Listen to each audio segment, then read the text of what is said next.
हरे कृष्ण। आज जो बताने को जा रहा हूँ 11 चैप्टर विश्वरूप दर्शन जो 36 नंबर श्लोका। ओके, मैं पहले देख लेता हूँ। श्रीमद् भगवद गीता যথাযথ কৃষ্ণ কৃপা শ্রীমূর্তিশীল অভয় চরণাবিন্দ ভক্তি বেদান্ত স্বামী প্রভুপাদ প্রতিষ্ঠাতা আচার্য আন্তর্জাতিক কৃষ্ণ ভাবনামৃত সংঘ ইসকন। ओम नमो भगवते वासुदेवाय। ओम नमो भगवते वासुदेवाय।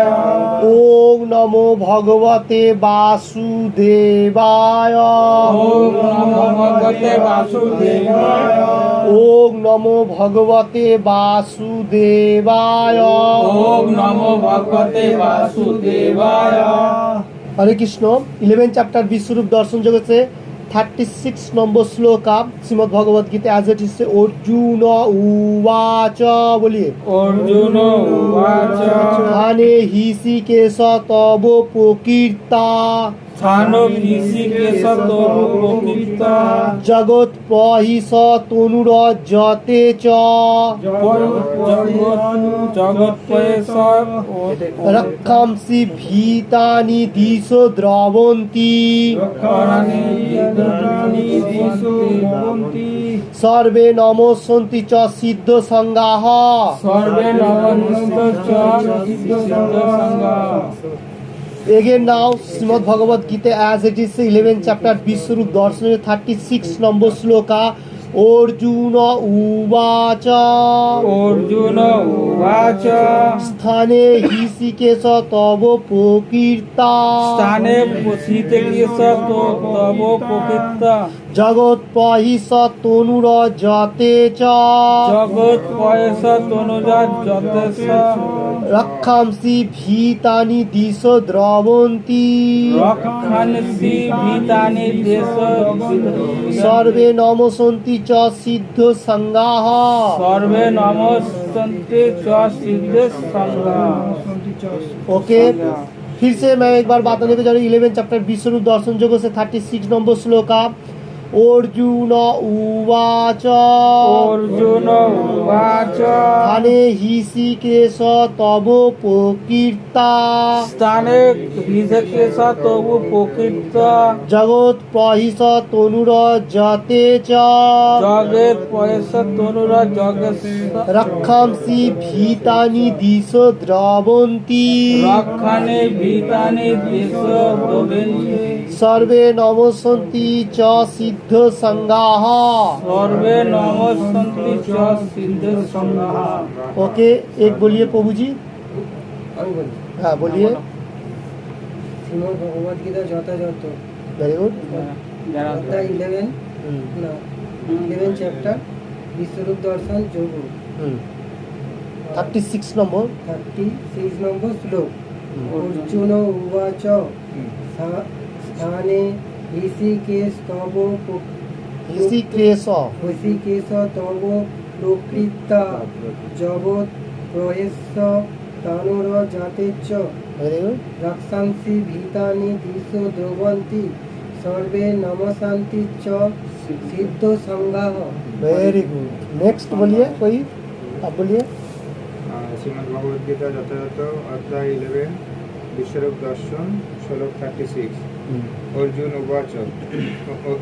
उवाच स्थाने ऋषिकेश तव प्रकीर्ता जगत् प्रहिष तनुरजते च रक्षांसि भीतानि दिशो द्रवन्ति Very good. सर्वे नमोऽस्सन्ति च सिद्ध संगाः। Very good. Okay, next. অধ্যায় 11 বিশ্বরূপ দর্শন যোগ শ্লোক নম্বর 36। অর্জুন উবাচ। স্থানে ঋষিকেশ তব প্রকীর্তা জগত পশ্যহ তনুরজাতে চ রক্ষাংসি ভীতানি দিশো দ্রবন্তি सर्वे नमस्सन्ति च सिद्ध संगाः। ओके ओके, ठीक है। आज इतना है।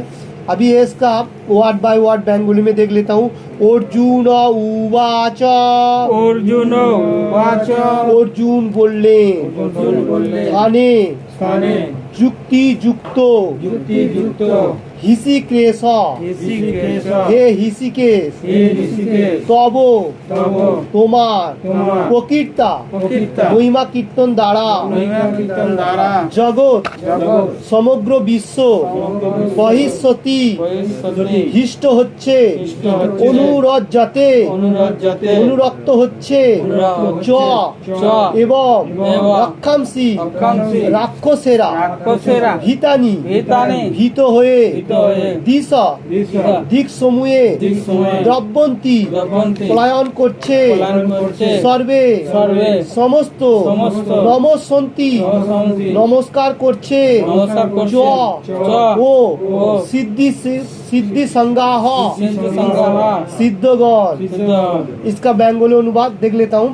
अर्जुन बोललेन हे हिसिकेश তোমার মহিমা কীর্তনে সমস্ত জগৎ হিষ্ট হয়ে তোমার প্রতি অনুরক্ত হচ্ছে, রাক্ষসেরা ভীত হয়ে নানা দিকে পলায়ন করছে এবং সিদ্ধরা তোমাকে নমস্কার করছে, এই সমস্তই যুক্তিযুক্ত।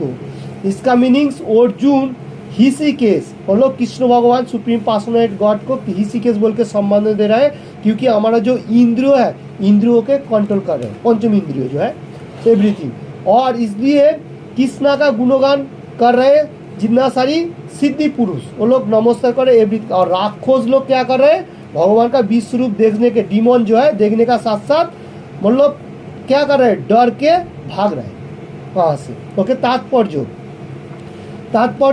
भगवान मतलब प्रभुपाद जी दे रहे हैं, तात्पर्य में क्या बताने को जा रहा है हम लोग थोड़ा देख लेते हैं बेंगली में। पहला, भगवान श्रीकृष्णের কাছে কুরুক্ষেত্রের যুদ্ধের পরম পরিণতি সম্বন্ধে অবগত হওয়ার ফলে অর্জুন প্রবৃদ্ধ হলেন এবং পরমেশ্বর ভগবানের পরম ভক্ত সকারূপে তিনি ভগবান শ্রীকৃষ্ণের সমস্ত কার্যাবলী যথার্থ বলে স্বীকার করলেন। देखिए कुरुक्षेत्र का युद्ध का टाइम जो बैटलफील्ड में युद्ध क्षेत्र में अर्जुन खड़ा होते हुए परमेश्वर भगवान का जितना सारी चीज़ दिखाया वो भक्ति और मतलब भाव जो है वो दोष का तरफ भक्ति भाव दिखाया, और ऐसा स्वीकार मतलब अर्जुन ने स्वीकार कर लिया। स्वीकार करने का साथ साथ अभी क्या बताने को जा रहे अर्जुन प्रतिपन्न करलें যে শ্রীকৃষ্ণ তার ভক্তদের পালনকর্তা ও आराध्य भगवान एवं अवांछितों विनाशकर्ता। देखिए अर्जुन को मालूम चल गया भक्ति मार्ग में रहते हुए जे सुप्रीम पर्सनल गॉड कृष्ण है ये भक्त लोगों को रक्षा करता है।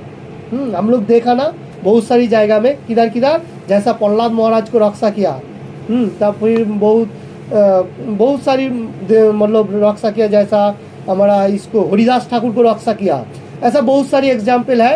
तो इधर कृष्ण भगवान भक्त लोगों को आराध्य देवता भगवान को मान रहे बोल के तो वो लोगों को रक्षा कर, जो लोग भगवान को नहीं मान रहे मतलब भगवान को विश्वास नहीं कर रहे वो लोगों को विनाश प्राप्त हो रहा है, अभी भी हो रहा है, मतलब हम लोगों को दिखाई नहीं हो रहा है। क्यों ये बात बताने को जा रहे जो लोग भगवान का रूल एंड रेगुलेशन फॉलो नहीं कर रहे, एक तो मनुष्य का 100 साल का एज है कलियुग के लिए, क्योंकि रूल रेगुलेशन फॉलो नहीं करेगा तो वो घाटते जाएगा। जैसा सुबह जल्दी नहीं उठेगा 3:30 बजे से 4:30 बजे तक अंदर उठना चाहिए, नहीं तो सूरज ग्रास होगा तो वो नहीं करेगा, और 4 नियम पालन जो है वो नहीं करेगा, तो हमारा जो लीवर कंडीशन एवरीथिंग खत्म होते जाएगा।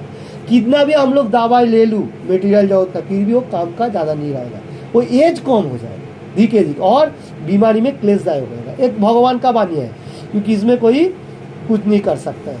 तो इसका बाद देख लेता हूँ তার কার্যকলাপ সকলের জন্যই মঙ্গলজনক। অর্জুন এখানে বুঝতে পেরেছেন যে কুরুক্ষেত্রের যুদ্ধের সময় আকাশ মার্গে উচ্চতর গ্রহলোকের অনেক দেবদেবী সিদ্ধ মহাত্মারা সেই যুদ্ধ দর্শন করতে এসেছিলেন, কারণ শ্রীকৃষ্ণ সেখানে উপস্থিত ছিলেন। অর্জুন যখন ভগবানের বিশ্বরূপ দর্শন করলেন তখন দেবদেবীরাও প্রীতিলাভ করেছিলেন, কিন্তু অন্যেরা যারা অসুর ও নাস্তিক তাদের ভগবানের মহিমা কীর্তন সহ্য করতে পারলেন না। देखिए और परमेश्वर भगवाনের ধ্বংসা সাধনকারী ভয়ঙ্কর রূপ দর্শন করে তারা সবাই তাদের ভয়ের বশীভূত হয়ে পলায়ন করতে শুরু করেছিলেন। ভগবান তার ভক্ত অভক্তের সঙ্গে যেভাবে আচরণ করেন অর্জুন তার প্রশংসা করছেন। ভক্ত সর্বদাই ভগবানের মহিমা কীর্তন করেন, কারণ তিনি জানেন যে ভগবান যা করেন তা মঙ্গলের জন্যই করেন। एक हम लोगों को एनी टाइम हम लोग बातों में क्या बोलता हूँ मतलब ईश्वर व भगवान जो भी हो विधाता जो करता है अच्छा के लिए करता है। अभी वही बात बोल रहे जा रहे अर्जुन जो सुप्रीम पर्सनल गॉड कृष्ण जो कर रहे वो अच्छा के लिए होता है। थोड़ा बहुत के लिए हम लोग को थोड़ा डिस्टर्ब लगता है कि ये कैसे हो गया, ऐसा लाइक दैट। नहीं, ऐसा नहीं है, क्योंकि भगवान जो कर रहे हैं वो अच्छा के लिए करते हैं। वो चाहे डिवोटी हो और नॉन डिवोटी, भक्त हो और नहीं भक्त हो, ये बात नहीं। अभी देखिए इधर और एक बात बताने को जा रहे हैं। जिस टाइम कुरुक्षेत्र का विश्वरूप दर्शन अर्जुन को दिखा रहा था, हर प्लैनेट से सब मनुष्य देख रहा था, गोलोक से, और देवता लोग भी देखने को उसको मौका मिल रहा था। क्योंकि विश्वरूप देखना सबका पसंद में नहीं आता है, फिर भी थोड़ा कठिन नहीं है, फिर भी अर्जुन देख रहा था बोल के देवता लोगों को भी देखने को मौका आया। और उसमें से देवता लोग तो अच्छा तरफ से उसको मालूम लिया और स्तव भी किया, और महापुरुष लोग भी किया, उसको पालन भी किया। और जो लोग डीमन, राक्षस कुल, नास्तिक, वो लोग भगवान के लिए थोड़ा हट के सोच रहा था, और क्या किया वो लोग डर, फिर भी बाद में क्या किया, वो विश्वरूप देखने का साथ साथ वो लोग डर भी गया, डरने का साथ साथ भागने लगा।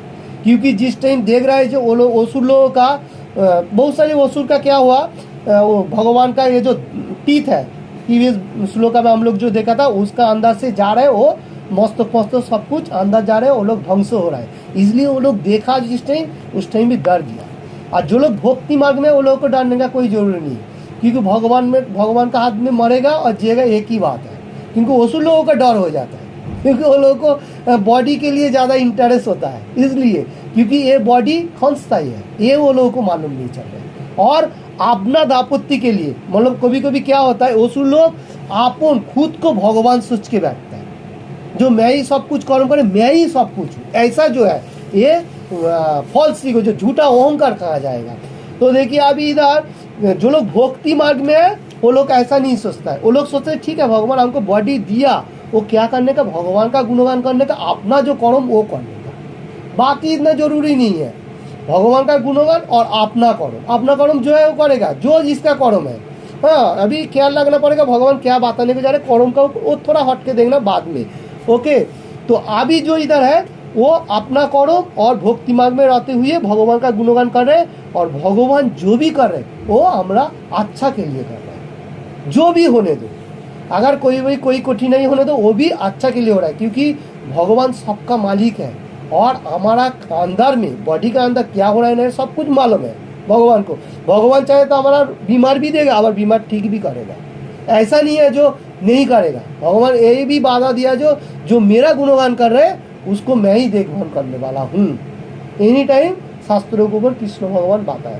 तो हम लोगों को ज़्यादा से ज़्यादा भगवान का गुणगान, जैसा देवता लोग भी कर रहे हैं और जो महापुरुष है वो लोग भी कर रहे हैं, हम लोगों को भी उसका पदांग होते हुए करना चाहिए। ये श्लोक का तात्पर्य भी इतना है। ओके, प्रभुपाद जी दिया। और नास्तिक लोगों से थोड़ा हटके रहने का, क्योंकि वो लोग पद भ्रष्ट करने का हम लोग को प्रयास होएगा। आप अच्छा मार्ग में जाएगा, वो लोग तुमको पीछे खींच के लेके जाएगा। नहीं, सत्संग में नहीं जाओ, तुम इधर रहो, इधर क्या बोलता है, इधर जो पार्टी चल रही है एक और सत्संग का पार्टी जरूरी नहीं है। ये नास्तिक लोगों का भाव है, क्योंकि कृष्ण भगवान जिस टाइम था उस टाइम भी नास्तिक था, ऐसा नहीं है। वो लोग एनी टाइम था, रहेगा, वो हमारा साथ टक्कर लेते रहेगा, वो रहेगा एनी टाइम। तो हम लोगों को क्या करना है, अपना करने का साथ साथ ज़्यादा से ज़्यादा अपना करने का, उसका बाद वो लोग थोड़ा आएगा, ठीक है, नहीं आएगा तो मुश्किल नहीं है, इतना सोचने का। पहला फर्स्ट अपना जो रूल रेगुलेशन है वो फॉलो करेगा, तो उसमें अच्छा होगा, उसमें फॉल डाउन नहीं होगा। अगर उसका पीछे पड़ते रहेगा तो हमारा फॉल डाउन हो जाएगा। इसलिए ध्यान रखना पड़ेगा। ये शास्त्रों के ऊपर कृष्ण भगवान जो, ये तो अर्जुन बताने को जा रहे हैं, जो कृष्ण भगवान जो ये बात बता रहे हैं, तो कौन कौन ये कुरुक्षेत्र का जंग में विश्वरूप दर्शन देखा और क्या क्या हो रहा है, सब कुछ अर्जुन आदि आज का श्लोक में बता रहे। ओके, आज का श्लोक में इतना है। गानो আছে যার মুখে ভাই হরি কথা নাই তার কাছে তুমি যেও না। ওখানে বলেই দিচ্ছে যার কাছে মুখে হরি কথা নেই তাদের কাছে আং বাং কথা নিয়ে তার কাছে যাওয়া দরকারই নেই। जिसका पास हरि का नाम नहीं है,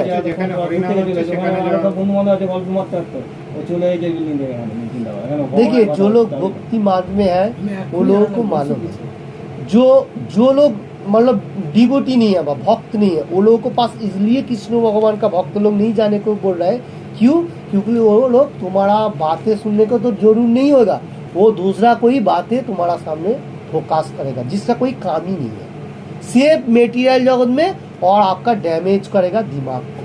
इसलिए जिसका मुख में माउथ में होरी कृष्णा का नाम नहीं है उसका सामने थोड़ा हटके जाने का थोड़ा हटके रहने का। वो क्या बोलना चाहते है वो बोलेगा, वो जरूर बोलेगा, खराब बातें पहला पहला करेगा।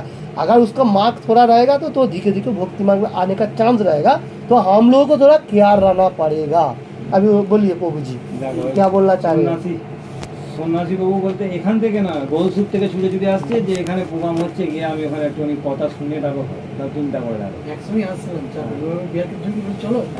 প্রণাম। আজ আমরা এখানে সকলে একত্রিত হয়েছি ভগবানের কথা শুনবার জন্য, এছাড়া কলিযুগের নাম সংকীর্তন করার জন্য, যার ফলে আমাদের জীবনকে মঙ্গলময় ও সুখদায়ক করে তুলবে। বুঝতে পারছো বাংলা প্রশ্ন যে আমরা এখানে তো একত্রিত হয়েছি আর আমাদের জীবনটা মঙ্গলময় হবে, সুখদায়ক হবে, সেই জন্যই আমরা ঘুরছি। কারণ ভগবান নিজেই সেই কথা বলেছেন, যেখানে ভক্ত সঙ্গে আমার নাম সংকীর্তন হয় সেখানে আমি বিরাজমান থাকি বা আমার বাস থাকে, সেখানেই আমি বাস করি। যখন আমরা এখন আছি কলিযুগের ভগবান ভক্তরূপে আসেন আমাদের উদ্ধারের জন্য বা মানুষের কল্যাণের জন্য, আমাদের মধ্যে সকলের মানুষের জন্য। শ্রীকৃষ্ণ চৈতন্য মহাপ্রভু কলিযুগের ভগবান রূপে ব্রাহ্মণ পরিবারে সচিমাতা ও জগন্নাথ মিশ্রের পুত্ররূপে মায়াপুরে আছেন। আর আমরা ভারতে যারা জন্মগ্রহণ করেছি মহাভাগ্যবান। আমরা অবশ্যই ভাগ্যবান যে এই রাজ্যে আমরা জন্মগ্রহণ করেছি, যেখানে পশ্চিমবঙ্গ রাজ্যে আমরা মহাভাগ্যবান। এমনি তো ভারত ভূমিতে যারা জন্ম হয় মনুষ্য জন্ম তারা তো ভাগ্যবান, কিন্তু তার চেয়েও বড় ভাগ্যবান মহাপ্রভু ভগবান শ্রীকৃষ্ণ চৈতন্য রাধাকৃষ্ণ মিলিত রূপ নিয়ে এসেছে। সেটা হচ্ছে তারা হলো, আমরা হচ্ছে বহুত ভাগ্যবান। তুমি হয়তো নদীয়ার মানে আরো বড় ভাগ্যবান, আমরা তো হাওড়া জেলায় আছি, এটাই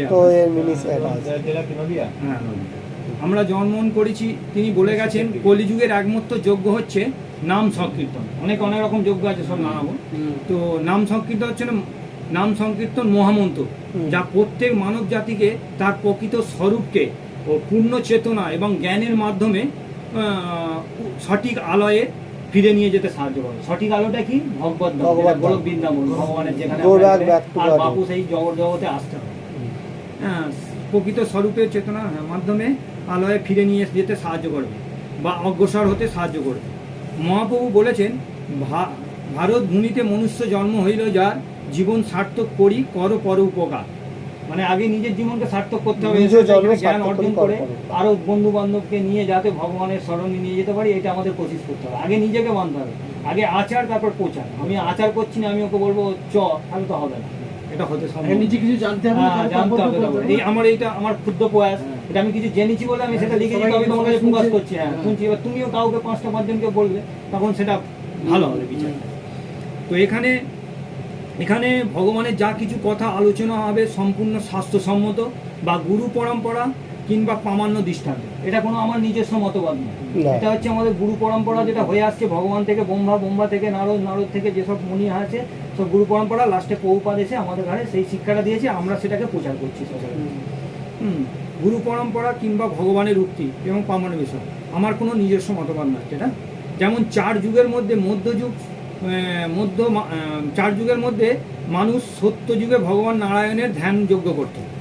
এবার ত্রেতা যুগে মানুষ রামচন্দ্রের যজ্ঞ অনুষ্ঠান করতেন। দ্বাপর যুগে ভগবান শ্রীকৃষ্ণের পূজা অর্চনা করতেন। আর কলিযুগে হচ্ছে নাম সংকীর্তন, নাম আধার। কলিযুগের হচ্ছে নাম আধার, নাম করলেই হবে। ভগবান শ্রীকৃষ্ণ চৈতন্য মহাপ্রভু রাধাকৃষ্ণের মিলিত রূপে এই কলিযুগে ভক্ত রূপে আসেন। নাম সংকীর্তন মহামন্ত্র, হরে কৃষ্ণ কৃষ্ণ কৃষ্ণ হরে হরে, হরে রাম রাম রাম হরে হরে। শ্রীকৃষ্ণই যে ভগবান, সে মহাপ্রভু তাকে অনেক নাস্তিক, ভণ্ড, আসরিক সম্পূর্ণ ও কৃষ্ণ বিদ্বেষী মানুষেরা মানে না বা মানতে চায় না। অনেক যারা ভণ্ড আছে, শ্রী চৈতন্য একটা সামান্য মানুষ, এটা আমি ভাবি সাধারণত। কিন্তু কেউ জানতে চায় না যে ওই রাধাকৃষ্ণর মিলিত রূপ স্বয়ং ভগবান শ্রীকৃষ্ণ। সেটা কেউ এখনো মানতে পারে না বা জানেই না, অনেকে জানলেও মানতে চায় না। কিন্তু সেটা আমাদের কৃষ্ণ ভক্ত লোকেরাই একমাত্র ইস্কনের প্রভাতে মারফতে এসে আমরা জানতে পেরেছি যে মহাপ্রভুই হচ্ছে ভগবান স্বয়ং। কারণ তারা সকলেই গভীর অন্ধকারে বা মায়ার আচ্ছন্ন হয়ে আছে, মায়ার দ্বারা আচ্ছন্ন হয়ে আছে। তারা এই জড় জগতে আমোদ প্রমোদে লিপ্ত আছে। তারা এই নেশা ভাঙ করবে, ঘুরবে ফিরবে, আমোদ বাড়ি ঘরদোর করবো, থাকবো, অনেক জীবন কাটাবো, এটাই ভাবছে ওরা। কিন্তু আসল মহত্বটা তারা জানতে পারছে না। লিপ্ত। তাই তারা বলে যে ভগবান টগবান বলে কিছুই নেই, যা কিছু করছি আমি বা আমার চেষ্টায় হচ্ছে, এটা হচ্ছে অজ্ঞানতা। হুম। তার জ্ঞান নেই বলে সে যেটাই ভাবছে যে বলছে। আমি এটা করছি, আমি করছি। কে করছে? আমি। সবেতেই আমরা খালি ভাবছি আমরা করছি, এই করছি, আমি করছি। আমার বাবা করেছে, আমার দাদু করেছে, কিন্তু আমরা কিছুই করছি না, করছেন তিনি। ভগবান সেটা আমরা কেউ, সেটাই হচ্ছে আমাদের অজ্ঞানতা।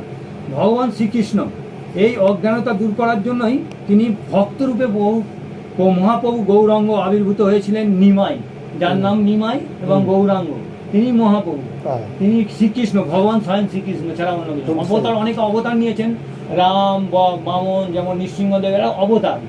আর অবতারের অবতারই হচ্ছে ভগবান শ্রীকৃষ্ণ, আর সেই অবতারই হচ্ছে শ্রী চৈতন্য মহাপ্রভু কলিযুগ, পুরো ভগবান শ্রীকৃষ্ণ স্বয়ং। কিন্তু আমরা কেউ মানতে পারিনি, কিন্তু মনুষ্য জন্মের সঙ্গে জন্ম নিয়েছে, আমরা ভাবি সাধারণ মানুষই আমাদের মতো জীবনযাপন, কিন্তু উনি যে ভগবান স্বয়ং, কারণ তিনি সুদর্শন দেখিয়েছিলেন, জানো তো? এই কলিযুগে এসে তিনি সুদর্শন বার করেছিলেন যে তোমার জগাই মালাইকে মারার জন্য। এটা আমরা সাধারণ জানি, কিন্তু একটা সাধারণ মানুষ আমরা চক্র বার করতে পারবো? তাহলে এটা তো ওখানেই বোঝা যাচ্ছে আর চক্র না গেছে। নিমতলায় জন্মেছিল ওই জন্য। হ্যাঁ, নিমের দ্বারা। নবদ্বীপে। আর সেই অজ্ঞানতাটা কি আসলে? আমরা যে অজ্ঞানতায় ডুবে আছি, সেই অজ্ঞানতাটা কি? সে যে আমাদের নিজেকে নিজের জিজ্ঞাসা প্রশ্ন করা উচিত, আমাদের কি অজ্ঞানতায় আমরা ভুগছি, সেটা আমাদের মনে মনে প্রশ্ন করতে হবে, যে মনে মনে ঠিক পথে চলছি তো আমাদের। এইগুলো হচ্ছে আমাদের জ্ঞানটা প্রকাশন দিকে দিকে। আসলে কি, যে আমাদের নিজেকে জিজ্ঞাসা প্রশ্ন করা উচিত, আমরা কোথা থেকে আমরা এলাম, আর কোথায় ছিলাম, আমরা কি করছি এখন, আর কি করা দরকার, আমাদের দরকার কি কর্তব্য কর্ম আমাদের দরকার, ধর্মযুক্ত কর্ম। যেমন আমরা বলি কর্ম করছি, আরে কর্ম তো সবাই করছে, যে মাল খাচ্ছে সেও কর্ম করছে, যে জল খাচ্ছে সেও কর্ম করছে, যে খাবার খাচ্ছে সেও কর্ম করছে, কিন্তু কর্তব্যযুক্ত কর্ম, কর্তব্যযুক্ত কর্ম বলতে কি বোঝাচ্ছে? সঠিক। সঠিক, যেটা ধর্মযুক্ত কর্ম, সেটাই হচ্ছে সেটা কর্ম। হচ্ছে কর্তব্য। কর্ম আমরা যে কর্ম করছি তো ভাই, আমি কর্ম, আরে কর্মটা সঠিক জানতে হবে আমাদের, সেটা কোন কর্মটা করা দরকার? ধর্মযুক্ত কর্ম, সেটা হচ্ছে কর্ম। অনেকে অনেক রকম ভাবে আমরা বলি, এটা হচ্ছে মন। মন আমাদের অত্যন্ত চঞ্চল। অজ্ঞানতা হচ্ছে। হ্যাঁ, মন যেমন বলতে করছি, আমার আত্মা চেয়েছে আমি খাচ্ছি, আরে আত্মা চাই না, তোমার মনটা হচ্ছে চঞ্চল, তোমার ইন্দ্রিয়কে দমন করার ক্ষমতা নেই। মন কিন্তু বলি সবকিছু কন্ট্রোল, মনকে কন্ট্রোল। মন টু কন্ট্রোল। তো এই জন্য অর্জুন কৃষ্ণকে বলছে, যুদ্ধক্ষেত্রেই বলছে, বউ আমি হাওয়াকে রদ করতে পারবো, মানে সেই ক্ষমতাটা আমার চেষ্টা করলে আমি রদ করতে পারবো হাওয়াকে, যতই ঝড় বৃষ্টি হোক আমি আটকে দেবো, কিন্তু আমি মনকে একটা চঞ্চল হয়ে যাচ্ছে, আমার ফ্যামিলিকে মেরে ফেলবো, আমি বিশাল সম্পত্তির জন্য আমার ঠিক মেনে নিতে পারছি না, ওই চঞ্চল মন, ওই জন্যই তো ওকে বুদ্ধি দিচ্ছে, আমি যেটা বলছি আমার কর্তব্য, আমার কত কাজ করো তুমি, তাহলে তুমি জীবনে সাকসেস হবে। তাই আমাদের ঘরে সেই অর্জুনের পদাঙ্গ অনুসরণ করে আমাদের চলা দরকার, কিন্তু আমরা আমাদের যেচ্ছাটাই যেমন ইচ্ছা মন মর্জি উঠছি, খাচ্ছি দাচ্ছি, কাজ করছি, পয়সা জমাচ্ছি, বাড়িতে পাঠাবো, সংসার চালাবো, অনেক জীবন বাঁচবো, 2 তলা 1 তলা 4 তলা করছি, কিন্তু আমাদের ক্ষণস্থায়ী, নিখুঁত, একদম ক্ষণস্থায়ী। আমরা ভেবে পারছি না আমরা কি এই মনুষ্য জন্ম যে পেয়েছি, আমরা একটা গভীর, মানে অত্যন্ত দুর্লভ। ভগবান সে কথা বলছেন, যা এটা শাশ্বত দুঃখালাম, অশাশ্বতম দুঃখালাম, মানে এখানে কেউ সুখী হতে পারবে না, ক্ষণস্থায়ী।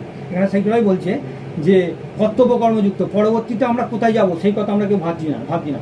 প্রত্যেক মানব জাতির মনে এই প্রশ্নগুলি জাগরিত হওয়া উচিত, সবসময় জাগরত থাকা দরকার, যে আমরা কি করছি আর কোথায় যাব, কোথায় থাকবো। আমরা বিয়ে করবো, বাচ্চা কাচ্চা করবো, থাকবো, সম্পত্তি নিয়ে থাকবো, এই ভোগ করবো, এই ভোগ করে আবার চলে যাবো, এরকম কতবার জন্ম নিচ্ছি হয়। এই জন্যই বলছে যে বারবার এই পৃথিবীতে 84 লক্ষ জনি ভ্রমণ করতে হবে আমাদের ঘরে, কারণ মনুষ্য জীবনের তো আমাদের অত্যন্ত দুর্লভ। তাই আবার পাবো কি না পাবো এই মানব জীবন, এই জন্মেই সাফল্য মণ্ডিত করে তোলার বুদ্ধিমানের কাজ। আমাদের এই জীবনে আমাদের সাফল্য মণ্ডিত, কারণ প্রভুপাদ একবার ভক্তিজারু মহারাজকে বলেছিল, তুমি এত তো মনুষ্য জন্ম পেয়েছো, নিশ্চয়ই পেয়েছো, তবে তুমি মনুষ্য জন্ম আবার আসছো, বারবার নিচ্ছ বলে 84 লক্ষ জনি ঘুরে ঘুরে তুমি মনুষ্য জন্ম আসছো, তোমাকে এই জন্মটা একটা জীবন তুমি কৃষ্ণের জন্য যাও, সুবিধা কি আছে? যদি না যেতে পারো পরে আবার তুমি মনুষ্য জন্ম পাবে, তুমি কমসে কম একটা সত্যিকার ভক্তিচারু মহারাজ এই ভগবদ্গীতা, আমরা যে জ্ঞানটা আমরা যে পাচ্ছি, আমরা এই ঘন্টা খারাপ হয়ে যাচ্ছে, এই যে ভগবদ্গীতা আমরা জ্ঞান অনুসরণ করছি, ওনার প্রভুপাত করেছিল অ্যাজ এ টিভ ভগবদ্গীতা ইংলিশে প্রবচন করছে, আর ওনাকেই বলেছিল প্রথম দেখাতেই তুমি বাংলায় সম্প্রসারণ করো, আর বাংলায় ডিগ্রি উচ্চমানের, ওনার বাংলা ডিগ্রি। বিদেশে গিয়ে জাপানে প্রভুপাদের সঙ্গে যুক্ত হচ্ছে, বাঙালি বাংলা আমাদের ইন্ডিয়ায় যুক্ত হচ্ছে না, বা পশ্চিমবাংলায়, বিদেশে গিয়ে দেখতে একটা বাঙালি ওখানে সৎসঙ্গ করছে, সেখানে যুক্ত হচ্ছে। এমন আমাদের ভক্ত আছে, তারা জীবনের সব কামানি প্রভুপাদকে সঁপে দিয়েছে, বলছে প্রভুপাদ আপনি চালিয়ে যান, বলছে তোমার বৃথা যাবে না, তোমার ভগবানের সেবায় কাজে লাগবে। আর সেই মানুষ চলে আসে গোপাল কৃষ্ণ বাবু, যিনি কানাডায় ছিলেন, জানো তো, কানাডায় প্রভুপাদের সঙ্গে যুক্ত হয়ে যা স্যালারি পেত সব প্রভুপাদকে দিয়ে দিত, মন্দিরের সেবায় প্রভুপাদের বলছে প্রভুপাদ বলছে আমাকে দিতে হবে, তুমি ভগবানের সেবায় লাগাও, আমার কোনো পয়সা লাগবে না, এই সেবায় তুমি লেগে পড়ো, লিপ্ত জীবনটা দিয়ে দাও। হ্যাঁ। আর সত্যিকার মানুষটা দিয়ে গেল বৃন্দাবনে, যখন এই হালপিল মারা গেল না, তখন মারা গেল ওখানে বৃন্দাবনে কৃষ্ণের যেখানে বাসস্থান, সেখানে একজন বলছে ইস্কনে কে না, এবং প্রভু আছে যে আমাকে রাতে ভগবান বেরিয়েছে ওকে বৃন্দাবনে নিয়ে আসার জন্য, বলছে উনি তো চলে গেছে অটোমেটিক, অলরেডি ভগবানের কাছে চলে গেছে। তার মানে স্বপ্ন কারো কাছে আসা মানে একটা বড় উচ্চমানের ব্যাপার। 7 মাস আর মারা হ্যাঁ, গেছে। ছোট করে ছোট করে এত সুন্দর পর্যন্ত। ওই তো ফটো আর একটা কথা, এই যেমন আমাদের জীবন এই বুদ্ধি, এটা হচ্ছে সাফল্য করতে আমাদের জীবনকে বুদ্ধির দ্বারা আমাদের কাজ চালাতে হবে, সেটা হচ্ছে আমাদের বুদ্ধিমানের কাজ। মহাপ্রভুর পথ অনুসরণ করে চলাই মনুষ্য জীবনের মঙ্গলময় এবং সুখদায়ক পথ। মহাপ্রভু যে আমাদের পথ অনুসরণ করতে বলেছে হরে কৃষ্ণ মহামন্ত্রের দ্বারা জীবনকে আগিয়ে নিয়ে যাওয়ার জন্য, সেই পথ আমাদের অনুসরণ করা দরকার, তবেই আমাদের জীবন মঙ্গলময় এবং সুখদায়ক হবে। তথাপি নেই, হবে না, কোনোদিনই হবে না। আমরা যতই চেষ্টা করি ক্ষণস্থায়ী, যেমন দিন হচ্ছে রাত্রি হচ্ছে, সকাল হচ্ছে আবার রাত্রি হচ্ছে, এরকম হতেই থাকবে, সুখ দুঃখ পড়া হয়ে আসবে। দুঃখালয়, এই মনই ভৌতিক জগৎকে, যেমন ভৌতিক লেভেলে আছে বাসনালয়, তোমার ওষুধালয়, সেই রকম এই জগৎটি হচ্ছে দুঃখালয় অশ্বাসাতন। ভাগবতমে উল্লেখ করা আছে আমাদের, ভগবদ গীতাতেও আছে, আর ভাগবতমে অনেক জায়গায় দেওয়া আছে এরকম, যে এটা দুঃখালয় অশ্বাসাতন। এটা ভৌতিক জগতের প্রচেষ্টা আমাদের। হাজার চেষ্টা করলেও আমরা সবসময় সুখী বা শান্তি এবং আনন্দিত থাকতে পারবো না। যেমন রাত্রির পর সকাল হয়, আবার সেই রকম মানুষের আনন্দিত থাকতে পারবে না, কারণ জীবন সুখ দুঃখ পরিবর্তনশীল, মানে সবসময় পরিবর্তন হচ্ছে। এই সুখে আছি, এই দুঃখ আসবে। হ্যাঁ, এই যে মায়া, আমাদের মায়া, যেমন এই পরিবারের সঙ্গে কথা বলছি, হ্যাঁ ছেড়ে দিলাম, হ্যাঁ যতক্ষণ করছি মায়ের মধ্যে আমরা জড়িয়ে আছি, যে এই ভগবানের সঙ্গে যুক্ত হলাম, তখন আমার একটা মায়ের সঙ্গে একটা বিচ্ছিন্ন হয়ে ভগবানের সেবায় লাগবে। এইটাই আমাদের কাজে লাগবে, কিন্তু ওটা আমাদের কাজে লাগবে না, কিন্তু করতে হবে পরিবারকে নিয়ে। ওইটা হচ্ছে কর্তব্য কর্ম। কর্তব্য তুমি করলে, পরিবারের সঙ্গে ফোন করলে, যোগাযোগ করলে, ঠিক আছে, ওটা কর্তব্য করলে, তার মধ্যে এবার এটাও কর্তব্য আমাদের, ভগবানের থেকে আমরা এসেছি, ভগবানের অংশ, তার সঙ্গে আমাদের যুক্ত হতে হবে। আর মহাপ্রভুর বাণী ও উক্তি আমাদের জীবনে কৃষ্ণময় ও কৃষ্ণ ভাবনাময়িত পথ অনুসরণ করে চললে জীবন সার্থক হবে। কদাপি কোনো মানুষ কৃষ্ণ ছাড়া সুখী হতে পারবে না, ছিল না আর হবেও না। এটা একদম প্রকৃত সত্য, 108%। কারণ আমরা যখন মাতৃগর্ভে অনেক কষ্ট ছিলাম, তখন ভগবানের কাছে প্রার্থনা করেছিলাম, দৃঢ় প্রতিজ্ঞা করেছিলাম যে হে করুণা সিন্ধু, হে পরমেশ্বর ভগবান, আমায় কৃপা করুন এবং অন্ধকার আচ্ছন্ন থেকে আমায় আলোয় দিশা দেখান। বলছে আমার গর্ভে তখন ছিলাম, আমরা অনেক কষ্ট পেয়েছি, কিন্তু আমরা ওইসব ভাবি না, এখন ভুলে গেছি আমরা। এটাই বলছি আমার দম বন্ধ হয়ে আসছে, আমি আপনারই অবিচ্ছেদ্য অংশ, অনুবিশেষ। আমি ভগবানেরই অংশ। পরমাণু থেকে যেমন অণু ছোটো ছোটো কণা বেরিয়ে আসে, সেই রকমই একটা ক্ষুদ্র কণা আমার শরীরে আছে। আমাকে কাটলেও, আমার যে আত্মা আছে তাকে কাটলে, জলে দিলে, আগুনে পোড়ালে কোনো কিছুতেই মরবে না, ওই জন্ম আবার দ্বিতীয়বার জন্ম পাবো। আমার শরীর দেহ ত্যাগ পুরো হয়ে গেলে আমাকে জ্বালিয়ে পুড়িয়ে ছাড়কার করে দেবে, কিন্তু আমার আত্মা কদাপি কোনোদিন মরবে না, সেটা ভগবান ভগবদ গীতায় বলেই দিয়েছেন। তাই আমাদের দিয়েছেন। তাই জড় জগতে সংকটে আমরা আমাদের মাতৃগর্ভে যখন প্রতিশ্রুতি দিয়েছিলাম, তার পরবর্তীতে এই জড় জগতের সংস্পর্শে এসে মায়ার জালে আবদ্ধ হয়ে পড়ি। 3 গুণের দ্বারা, যেটা সত্য, রজ, তম, এই 3 গুণের দ্বারা আমরা এখানে অতিবাহিত হচ্ছে। আমাদের জীবন হচ্ছে পুরো তমগুণের ছায়া সারা পৃথিবীতে। হয়তো 2-1 এই ইস্কনের দ্বারা বা আরও সংস্থার দ্বারা কিছু মানুষ সত্য গুণে আছে, কিন্তু সত্য গুণও মানুষকে উচ্চ পদে নিয়ে যেতে পারবে না যতক্ষণ না যে শুদ্ধ সত্যই আসছে মানুষ। এটা আমাদের জানতে হবে। হ্যাঁ, প্রতিশ্রুতির কথা আমরা ভুলে যাই।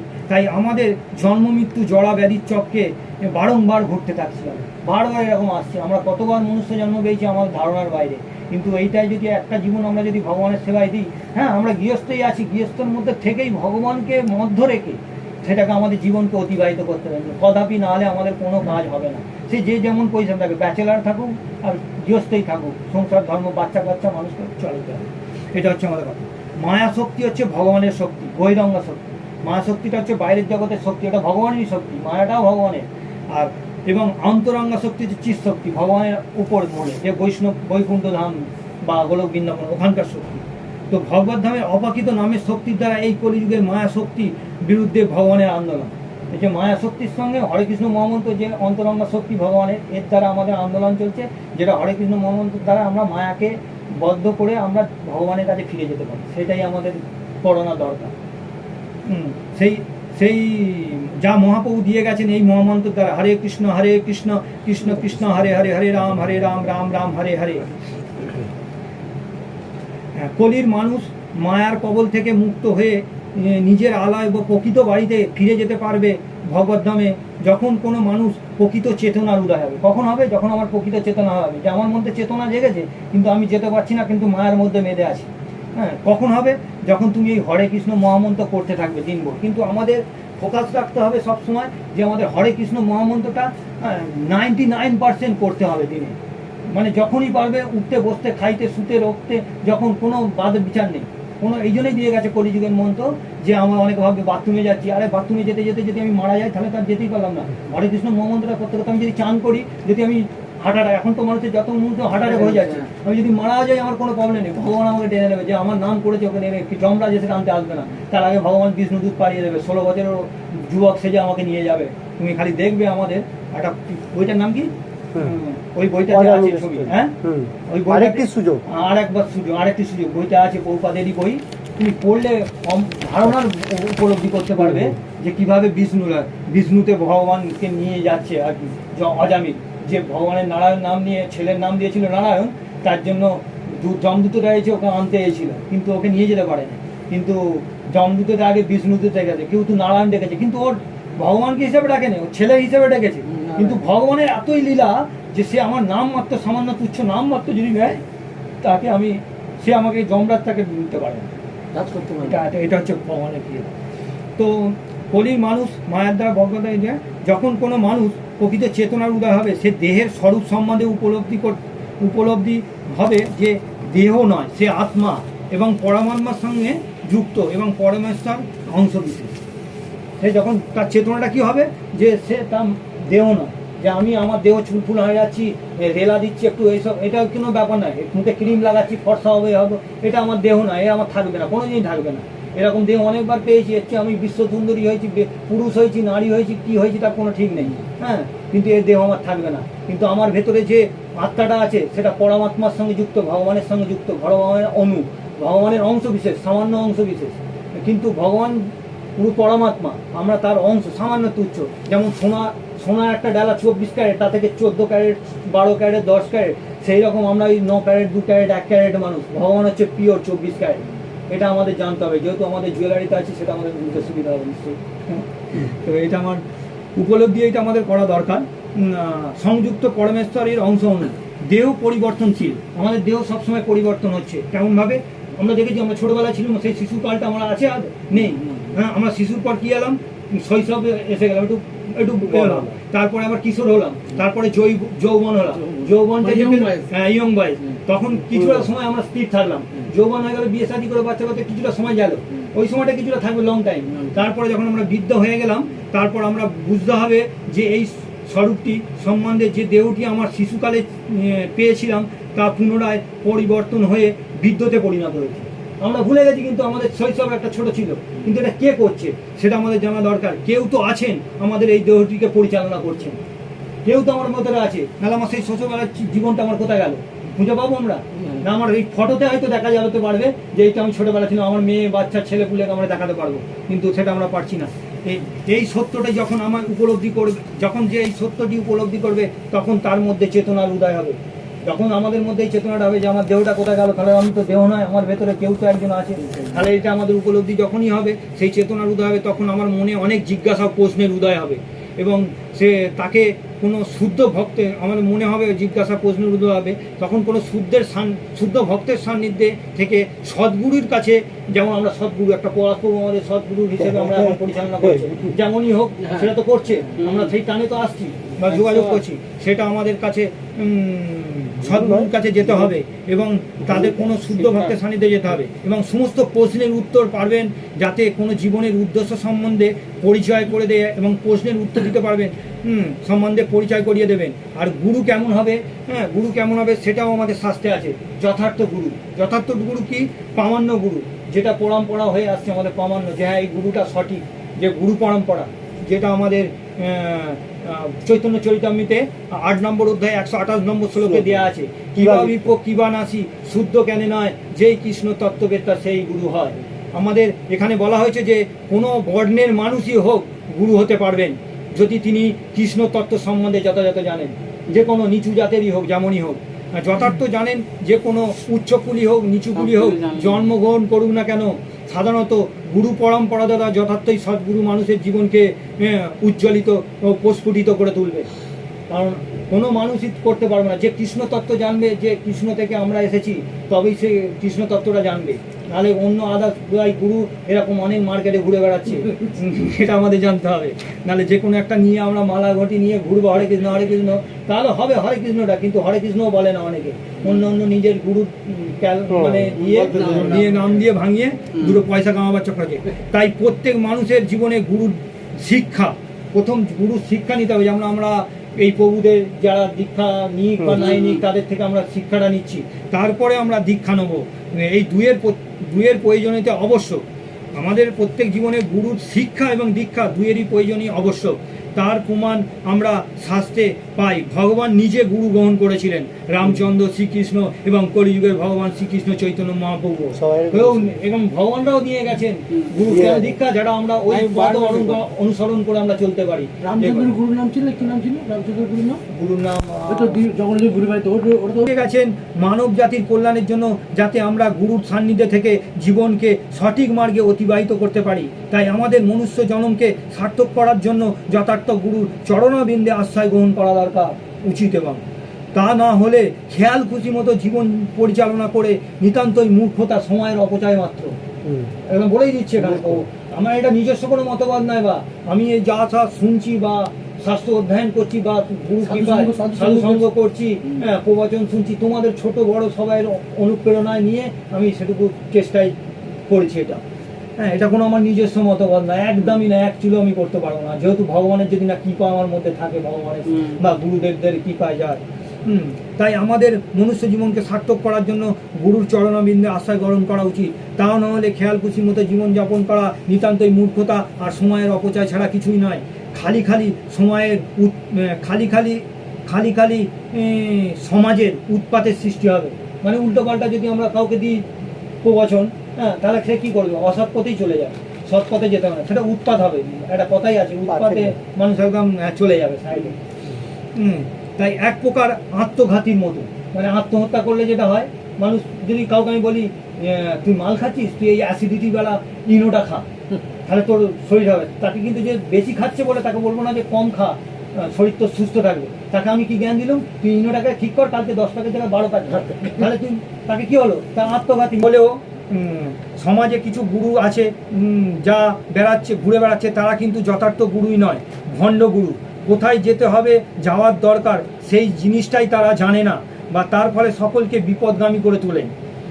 নিজেদের স্বার্থ সিদ্ধির জন্য তারা নানা রকম উপদেশ দিয়ে থাকেন, রাজনেতাদের মতো। রাজনেতারা বলছে এই দেবো, এই করে দেবো, এই করে দেবো, কিন্তু তারপরে ভোট হয়ে গেলেই শেষ হয়ে গেল। এখন এনারা মায়াবাদী গুরু বা নির্বিশেষবাদী। যেখানে আমাদের সর্বশ্রেষ্ঠ ধর্মগ্রন্থের নাম শ্রীমদ্ ভগবদ্ গীতা ও সর্বশাস্ত্রের সার এই গীতা, সর্বশাস্ত্রের সার এই গীতা, যাকে গীত উপনিষদ বলা হয়, যা ভগবানের মুখনিষিদ্ধ বাণী। এই গীতা পড়লে যে কোনো গুরুই বা শিষ্যই কিনা সাধারণ মানুষই হোক, সহজ সরল ভাষায় সে জানতে পারবে সর্বকারণের কারণ পরমেশ্বর ভগবান শ্রীকৃষ্ণ।